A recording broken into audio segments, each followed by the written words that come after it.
Banding memang menjadi upaya hukum bagi para terdakwa setelah menerima vonis dari majelis hakim, termasuk dalam kasus pembunuhan berencana Yosua. Apakah benar banding sudah disiapkan oleh tim hukum Riki Rizal? Kami bahas langsung bersama penasihat hukum Riki Rizal, Erman Umar, dan sudah bergabung juga pakar hukum pidana, Heri Firmansyah.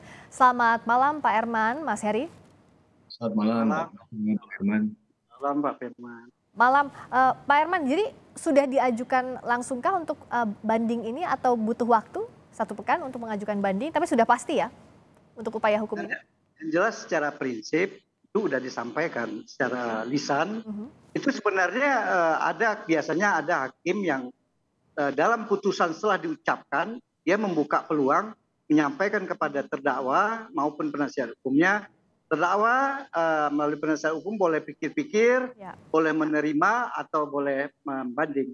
Tapi karena hakim dari kemarin kan tidak membuka peluang itu, sehingga ya Riki pengen menyampaikan sendiri sebenarnya kepada teman-teman pers bahwa dia tidak seperti yang disampaikan tadi, bahwa dia tidak melakukan seperti apa yang sudah diputuskan oleh hakim. Oleh karena itu, karena dia tidak merasa melakukan itu, dia melakukan banding. Banding ini kan ada prosedur bahwa secara tertulis banding itu tenggang waktunya selama 7 hari. Selama 7 hari itu secara nanti dalam beberapa hari ini ke depan siapkan surat kuasa, minta tanda tangan dia, kemudian tim kuasa hukum akan menyerahkan pernyataan banding ke pengadilan. Jadi intinya sebenarnya sikap yang jelas bahwa dia menolak putusan itu dari Riki sudah jelas bahwa dia banding atas putusan ini. Sejak tuntutan jaksa penuntut umum saat kita berbincang, Pak Erman menyampaikan menolak itu tuntutan dari JPU. Sekarang apalagi vonis hakim yang memberatkan, apa yang paling mengganjal Pak Erman yang dianggap tidak sesuai fakta menurut pihak Anda? Oh, banyak sekali.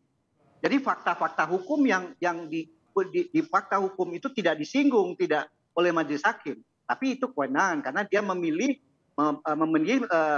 seperti sama dengan tuntutan jaksa ya. Nah, tapi tentu tinggal berubahnya masalah hukumannya naik gitu kan. Itu tidak masalah, itu masih dalam kewenangan majelis hakim. Yang jelas tidak ada fakta hukum. Misalnya masalah pengamanan senjata itu adalah dia itikat baik, niat baik, dan itu dibuktikan oleh bukti lie detector. Dalam pemeriksaan lie detector dia jujur. Kemudian masalah kewenangan dia apa? Dia dalam undang-undang kepolisian, seorang polisi boleh punya diskresi kalau melihat sesuatu hal demi keamanan kepentingan publik atau masyarakat. Jadi pada saat kejadian pertengkaran Kuat dan Joshua waktu itu, dia berusaha mengamankan senjata itu dalam rangka antisipasi supaya tidak ada terjadi tindak lanjut yang tidak diinginkan antara Kuat dan Ma'ruf. Karena bagaimanapun si Kuat sudah berani mau mencegah dia pakai pisau, kemudian akhirnya Joshua dikhawatirkan nanti marah atau emosi kan bisa saja itu yang ini itikat baik ya gitu. Jadi itu nggak ditampilkan oleh. Tapi kita ngerti majelis hakim kan memilih untuk menghukum sesuai dengan jaksa, tinggal hukumannya sehingga yang kita punya nggak ditampilkan gitu. Oke. Nah kalau dari Mas Heri lihatnya bagaimana melihat putusan majelis hakim khususnya untuk Riki Rizal dan Kuat Ma'ruf hari ini untuk menyusun unsur-unsur untuk membuktikan unsur-unsur pasal pembunuhan berencana 340 KUHP. Ya, tadi kan berkaitan dengan fakta yang dipertentangkan ya, Mbak Priska ya. Itu sah-sah saja lah. Tapi dalam poin 340 KUHP kan ada unsur perencanaan yang penting juga di situ ya. Ada jeda waktu berpikir, di mana kemudian dalam pertimbangan hakim pun menyoal dari kegiatan dari lokus awal ya, dari Magelang, kemudian juga posisi ketika mendekati TKP, ada keterlibatan terdakwa di situ, kemudian juga yang terakhir dikunci pasca dari penembakan eksekusi itu ada menerima sejumlah uang yang itu didalilkan di pertimbangan hakim kan, kalau kita bersama ini yang kemudian seakan-akan menyempurnakan ya menurut keyakinan hakim yang saya baca begitu. Itu yang menyempurnakan dari proses awal mengetahui kemudian ikut terlibat sampai akhirnya mendapatkan reward yang Walaupun pada hakikatnya faktanya sepertinya tidak diterima juga uang itu ya. Tapi kalau melihat dari jumlah uangnya pun itu sampai disampaikan sedetail itu. Siapa yang menerima 1 miliar itu adalah Richard Eliezer, itu dianggap sebagai eksekutor lapangannya, ya kan? Kemudian yang lainnya yang perannya lebih kecil itu tentu juga mendapatkan reward yang lebih kecil juga, sejumlah 500 juta kan, Kuat Ma'ruf dan juga Ricky Rizal. Itu yang kemudian juga dianggap berbelit-belit karena tidak menjelaskan terhadap uang yang diterima misalnya itu untuk apa begitu kan, karena jumlah nominalnya nggak kecil, lumayan besar. Tentunya ini jadi perhatian hakim dalam dalam apa membuat putusan tadi, sehingga akhirnya tadi sudah kita dengar bersama putusannya adalah 13 tahun. Walaupun kalau dibandingkan dengan Kuat Ma'ruf di tuntutan kemarin kan sama Mbak Ya. Priska, cuma 8 tahun, tapi kemudian dalam putusan berbeda. Satu 13 tahun, satu 15 tahun. Kalau kita menelusuri lagi, mungkin juga ini ya, kan tahu sekali nuansa kebatinan hakim pada saat mempertimbangkan dan memutus itu apa.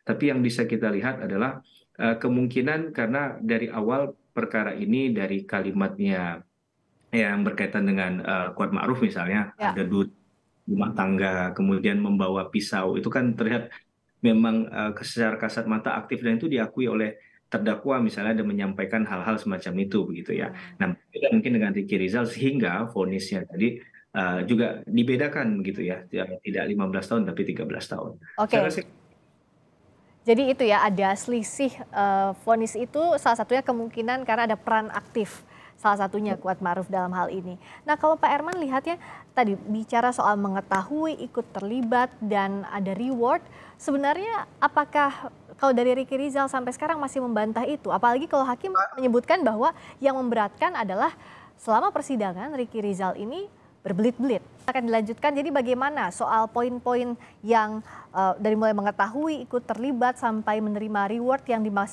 dimasukkan sebagai pertimbangan dari majelis hakim? Tadi dibilang mengetahui ya, mengetahui itu kan baru bisa guling. Gitu. Mengetahui ada keinginan Sambo yang setelah mendengar dia menjelaskan ada pelecehan oleh Joshua. Sementara hal itu tidak diketahui oleh si Ricky. Sehingga ada ucapan dari Sambo di saguling itu, nanti saya akan klarifikasi, saya akan pertanyakan kalau dia melawan, tolong backup dan kamu siap menembak. Itu yang dia salahkan. Sebenarnya dalam fakta persidangan itu satu rangkaian. Dia menjawab tidak. Tadi majelis hakim menyampaikan seolah menembak dia tidak kuat, tidak berani, kemudian backup seolah diam gitu. Itu satu hal penilaian yang sangat menurut saya sangat sangat dangkal, tidak apa. Tapi ya udah, itu pilihan dari majelis hakim dalam rangka itu pendapat dia untuk sehingga Ricky dianggap punya niat. Padahal tidak seperti itu gitu. Jadi kalau ada upaya-upaya yang lain dia hadir, itu dipanggil, karena dia juga kan masalah klarifikasi gitu kan. Dia pengen tahu gitu kan, dan tidak apakah benar penelitian. Kan dia berharap panggilan itu kenapa dia ikut? Karena dia yang di Magelang. Kejadian itu yang bakal diterangkan. Dia mau lihat itu. Tapi apa yang terjadi? Pada saat dia hanya 3 menit pertemuan di Saguling di atas itu, kemudian dilanjutkan oleh Rijat yang Eliezer, dan dia tidak tahu apa pembicaraan detail antara Sambo dengan Eliezer dan di mana, apakah akan dilakukan di mana. Kemudian dia tidak tahu, kemudian dia dipanggil Kuat karena diperintah oleh Sambo, panggil Kuat sama Ricky. Dia kan merasa karena itu kan pasti mau klarifikasi masalah Saguling di Magelang. Itu dalam pikiran dia, ada benak dia, tentu juga ada perasaan mungkin nggak, dan tidak pernah disampaikan akan ditembak di Duren 3, dan nggak mungkin terbayang dia seorang jenderal polisi mau melakukan di rumah dinas sebagai seorang polisi, itu tidak. Nah, jadi hal-hal itu yang tidak. Kemudian masalah berbelit-belit, ya jelas saja kadang-kadang ada yang nggak ada yang dia lupa, ada apa, bukan berbelit-belit menurut saya itu hanya karena hakim. Nah, kemudian masalah ada bayaran, ada menerima. Tunggu dulu Mbak, masalah pembayaran ini harus kita ingat, bukan dalam rangka seolah-olah karena dia sudah melakukan sesuatu, bukan. Ini yang dilakukan, diberitahu oleh Sambo. Ya memang sebenarnya nggak tepat Sambo bilang kalian sudah menjaga ibu sampai dari Magelang ke Jakarta. Tetapi inti sebenarnya karena mereka sudah mengikuti rekayasa, artinya pembicaraan BAP yang disarankan Sambo bentuk rekayasa di Bareskrim, apa di Paminal, apa di Propam itu. Itu setelah itu dia, jadi bukan masalah dia sudah melakukan kerjasama untuk melakukan pembunuhan. Jadi itu berbeda. Oleh karena itulah kita akan menolak, Ricky juga menolak putusan ini, mengajukan banding. Akhirnya mengajukan banding. Kalau Mas Heri lihatnya bagaimana bahwa seseorang yang menyebut tidak tahu atau tidak terlibat, berperan pasif ini, tapi hakim memiliki pisau analisis untuk membuktikan ada tidaknya mens rea atau niat dalam kasus ini dan terlibat atau tidaknya dalam kasus pembunuhan berencana. Bagaimana Mas Heri melihatnya? Kalau saya tidak salah ingat dan saya kembali kepada fakta persidangan ya, di proses pembuktian itu kalau kita mencuplik saja poin yang terakhir tadi dibicarakan masalah uang ya. Nah, masalah uang 500 juta itu kan sempat ditanyakan berkali-kali oleh jaksa penuntut umum kan. Mengapa Anda diberi uang itu sejumlah berapa gitu kan.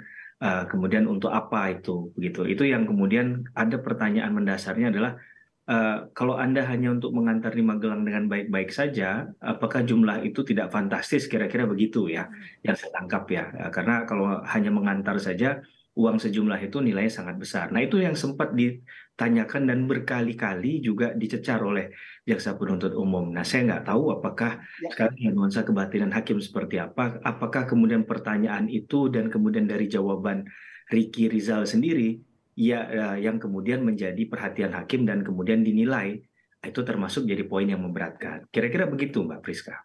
Ya itu tadi. Tadi kan saya ditampaikan karena ada penyampaian dari Ricky Rizal maupun yang lainnya termasuk bahwa itu sebenarnya karena dia sudah mengikuti skenario yang disampaikan kepada pihak penyidik di Bareskrim atau sebelumnya di Paminal di itu. Jadi itu sebenarnya. Skenario tembak menembak itu ya?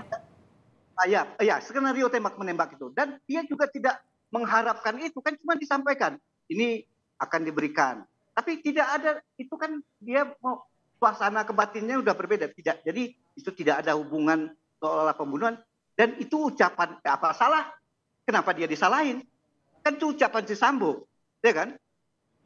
Di mata dia itu adalah karena sudah menjalankan rekayasa yang tembak menembak itu, seolah terjadi tembak menembak pelecehan yang terjadi di Duren 3.